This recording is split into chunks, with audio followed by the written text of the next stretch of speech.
भारत एक ऐसा देश है जिसने अपने लंबे इतिहास में दुनिया के किसी भी देश पर अवैध कब्जा करने की नीयत से कोई हमला नहीं किया, लेकिन भारत पर कई बार हमले हुए हैं। इतिहास में भारत ने बहुत से हमलों को झेला है और लगातार भारत अवैध कब्जे और अपने आसपास के देशों की बदनीयती का शिकार हुआ है। फिलहाल चीन पिछले कई दशकों से भारत के खिलाफ गलत नीयत रखता आ रहा है। 62 में, उसके बाद 67 में चीन से हमारा युद्ध हुआ, लेकिन पिछले कई सालों में भी चीन ने एक बार फिर भारत के खिलाफ साजिशों का दौर शुरू कर दिया है। और अब जो घटना हुई है, जो पूरे देश के सामने है, पिछले दिनों हमारे 20 जवानों ने शहादत दी अपनी देश की हिफाजत में, तो अब पूरे देश के सामने एक बड़ा सवाल है कि चीन को जवाब कैसे दिया जाए। एक कड़वी सच्चाई ये है कि पिछले 30 सालों में हमारे देश की सरकारों की लापरवाही से चीन ने भारत के बाज़ार पर भी लगभग कब्जा कर लिया। भारत में चीन की वस्तुएं, बाज़ार में आपको आधी से ज़्यादा वस्तुएं चीन की दिखाई पड़ती हैं। इलेक्ट्रॉनिक्स शॉप पे आप चले जाएं, मोबाइल शॉप पर आप चले जाएं, ऑटो मार्केट में आप चले जाएं, कपड़ों की दुकानों पर आप चले जाएं, या फिर मेडिकल स्टोर पर आप कोई दवा लेने चले जाएं, हर जगह चीन ने अपना वर्चस्व फैला दिया है और भारतीय बाज़ारों पर चीन के उत्पादों की डंपिंग हो गई है। यानी भारत में हम जो भी वस्तुएं खरीद रहे हैं उनमें लगभग आधी वस्तुएं चीन की बनी हुई हैं और हमारी इस खरीदारी से चीन को हर साल लाखों करोड़ों का मुनाफा होता है। चीन भारत से लड़ने में जितनी ऊर्जा लगाएगा, चीन भारत के खिलाफ फ़ौज को तैयार करने में, भारतीय सीमाओं पर अपनी सेना लगाने में जितना पैसा खर्च करेगा, उससे कहीं ज़्यादा चीन भारत से मुनाफा कमा लेता है। यानी कितनी दुखद स्थिति है ये, और इसके लिए ज़िम्मेदार हैं पिछले 30 सालों में भारत में राज करने वाली वो सभी सरकारें जिनके शासनकाल में भारतीय उद्योग कमज़ोर हो गए, भारतीय व्यापार कमज़ोर हो गया और भारत में चीन का व्यापार लगातार बढ़ता गया। अब सवाल ये उठता है कि चीन को जवाब किस तरह से दिया जाए। तो जवाब भी ये है कि चीन को जवाब दे सकते हैं भारत के व्यापारी, भारत के ग्राहक, क्योंकि सरकार अंतर्राष्ट्रीय समझौतों से बंधी हो सकती है। हो सकता है कि सरकार एक झटके में चीन के इंपोर्ट्स पर, चीन के आयात पर रोक न लगा पाए, लेकिन यदि भारतीय कारोबारी और भारतीय ग्राहक चीन के प्रोडक्ट्स से दूरी बना लेंगे तो अपने आप भारतीय प्रोडक्ट्स को बढ़ावा मिलेगा और चीन एक बड़ी लड़ाई ज़रूर हार जाएगा। इस मुद्दे पर हम बात कर रहे हैं उत्तर भारत के बड़े व्यापारी नेता संदीप बंसल जी से। संदीप बंसल जी, आपका स्वागत है द इंडियन ओपिनियन में। ये जो चुनौती हमारे देश के सामने आ गई है, क्या हमारा व्यापारी समाज इसके लिए तैयार है? क्या व्यापारी वो संकल्प लेने के लिए तैयार है कि उसकी दुकान में चीन के प्रोडक्ट्स नहीं दिखाई पड़ेंगे, वो अपने ग्राहकों को चीन के उत्पाद नहीं बेचेगा? 3 विकल्प हैं इसके, दीपक जी। पहला विकल्प ये है कि भारत सरकार को कठोर निर्णय लेना पड़ेगा कि चीन से आयात बंद करें। चीन से आयात बंद हो जाएगा तो भारतीय उद्यमी और भारतीय व्यापारी चीन का सामान हिंदुस्तान में नहीं ला पाएंगे। जब हिंदुस्तान में सामान नहीं आएगा तो दुकान और उद्योग में वो सामान बिकेगा नहीं। दूसरा बड़ा जो काम है वो करना है देश के उद्यमी और व्यापारी को, उसको मजबूत इच्छा शक्ति के साथ ये विचार अपने मन में रखना होगा कि हमारे लिए राष्ट्र पहले है, स्वार्थ बाद में है। तो इसलिए हमें चाइना के सामान नहीं मंगाने हैं और नहीं बेचने हैं।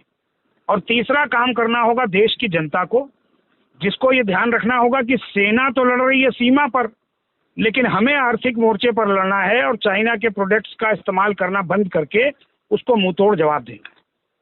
और इन सब के बीच में जो सबसे ज़्यादा भारत के लिए फ़ायदा होगा कि भारत का उद्योग चलेगा, भारत का व्यापार चलेगा और भारत के जो बेरोजगार करोड़ों लोग हैं उनको रोजगार मिलेगा। इसलिए तीनों मोर्चों पे काम करना है। भारत सरकार को भी काम करना पड़ेगा, देश के उद्यमी और व्यापारी को भी काम करना पड़ेगा और आम जनता को भी काम करना पड़ेगा। ये मेरा बड़ा स्पष्ट। संदीप बंसल जी, जो बात आपने कही है निश्चित तौर पर बहुत ही अहम बात है ये। एक प्रश्न और भी इसमें सामने आता है हमारे कि जो वस्तुएं हम अपने देश में बना नहीं पा रहे हैं, या फिर पर्याप्त मात्रा में नहीं बना पा रहे हैं, या फिर सही क्वालिटी के साथ नहीं बना पा रहे हैं।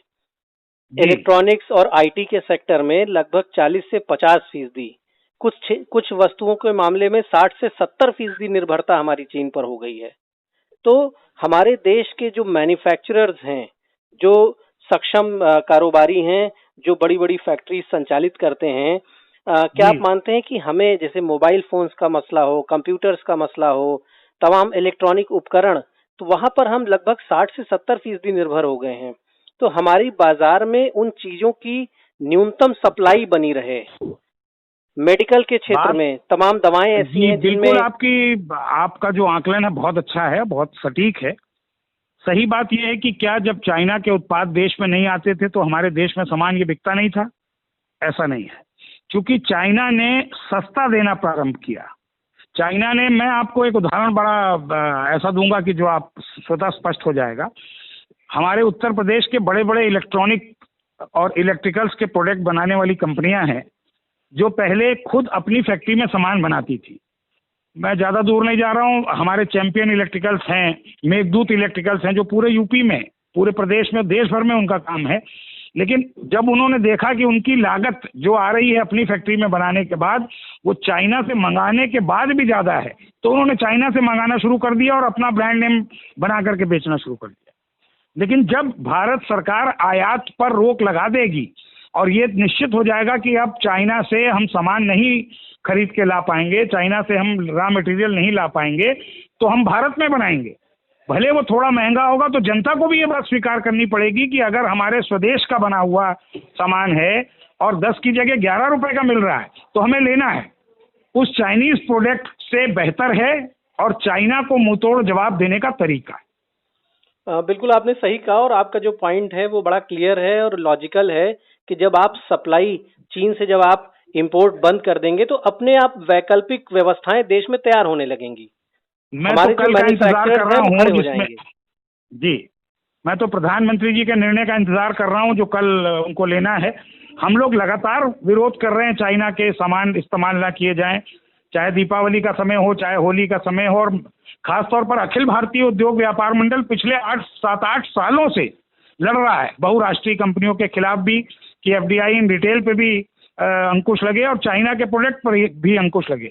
इसका बहुत बड़ा नुकसान हमारे घरेलू उद्योग पर हो रहा है।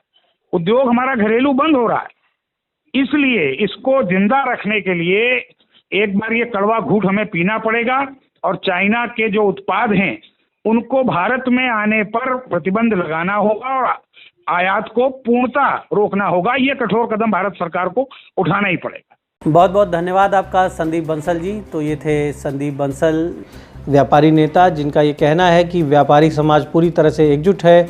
चीन के उत्पादों का बहिष्कार करेंगे व्यापारी खुद चाहते हैं कि भारत सरकार फैसला करे और चीन से जो भी आयात हो रहा है उस पर रोक लगाए। चीन से जो इंपोर्ट्स हो रहे हैं, जो चीन डंपिंग कर रहा है हमारे देश में, उनके यहाँ बहुत बड़ी बड़ी फैक्ट्रीज़ हैं, इसलिए उनके यहाँ बल्क प्रोडक्शन होता है। जो भी चीज़ें वो बनाते हैं बहुत बड़ी संख्या में बनाते हैं, क्वालिटी भी उनकी घटिया होती है, इसलिए कीमत बहुत सस्ती होती है और सस्ती कीमत की वजह से चीन के प्रोडक्ट्स भारतीय बाज़ारों में आसानी से खप जाते हैं। वो व्यापारियों को बहुत ज़्यादा कमीशन देते हैं, इसलिए उनके व्यापारी चीन के बने प्रोडक्ट्स को भारतीय बाज़ारों में कम कीमत में भेज देते हैं और ज़्यादा मुनाफाखोरी के चक्कर में भारत की हर दुकान में चीन के प्रोडक्ट्स अपनी जगह बना लेते हैं। उन्होंने हमें भरोसा दिलाया है कि उनके व्यापारी साथी चीन के प्रोडक्ट्स से दूरी बनाएंगे और उन्होंने सरकार से भी मांग की है कि जल्द से जल्द आयात पर रोक लगाई जाए, चीन से आयात पर रोक लगाई जाए। तो हमारे देश के लोग यदि संकल्प ले लेते हैं तो चीन को जवाब देना आसान होगा, और यदि हम भारतीय प्रोडक्ट्स खरीदते हैं, स्वदेशी उत्पाद खरीदते हैं, तो हमारे देश में बड़े पैमाने पर रोजगार का सृजन होगा। हमारे देश के जो नौजवान हैं उन्हें लाखों करोड़ों की संख्या में नौकरियां मिलेंगी, काम मिलेगा और हमारे देश में बेरोज़गारी भी दूर होगी, अर्थव्यवस्था को फ़ायदा मिलेगा और कहीं ना कहीं हमारे देश की सरकार को, हमारी सेना को मजबूत बनाने में भी मदद मिलेगी। धन्यवाद। इस मुद्दे पर चर्चा यहीं समाप्त करते हैं, फिर किसी मुद्दे पर मुलाकात होती है। अपना ख्याल रखें। अगर आप यह वीडियो फेसबुक पर देख रहे हैं तो हमें लाइक और फॉलो करें। अगर यूट्यूब पर देख रहे हैं तो सब्सक्राइब करें और बेल आइकन प्रेस करें।